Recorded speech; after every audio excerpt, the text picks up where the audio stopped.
ಯವ್ವ ಹೋಗ್ಯಾ ಯಪ್ಪ ಮಗನ ಎಲ್ಲದಿಯೋ ನೀನು?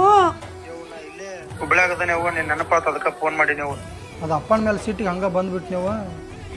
ಈಗ ಏನ್ ಮಾಡಕತ್ತೀಯಪ್ಪ? ನೀ ಎಲ್ಲದಿಯೋಪ್ಪ?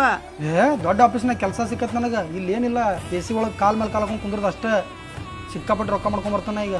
ನಿನ್ನ ರೊಕ್ಕ ಇಕ್ಕ ಏನೂ ಬೇಡಪ್ಪ, ಬರೀ ನೀನ್ ನಮ್ಮ ಕಣ್ಣು ಮುಂದಿದ್ರೆ ಸಾಕು. ಬಂದ್ಬಿಡೋ ಯಪ್ಪ, ಲಘು ಬನಿಗೆ ಬಂದ್ಬಿಡೋ ಯಪ್ಪ. ಅದು ಹೋಲ್ ಬಿಡುವ, ನೀ ಆರಾಮದಿಯಾ?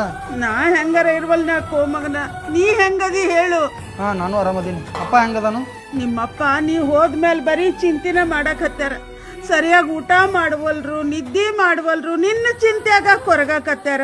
ನೀ ಲಘು ಬಾರೋ ಯಪ್ಪ, ಅದನ್ನೆಲ್ಲ ಬಿಟ್ಟು ಬಂದ್ಬಿಡು ನೀನು. ಇಲ್ಲಿ ಸರ್ ಕರೆಯತ್ತಾರೆ, ಇನ್ನೊಂದು ಮೀಟಿಂಗ್ ಐತೆ ಅಂತ. ನಾ ಆಮೇಲೆ ಮಾಡ್ತೇನೆ.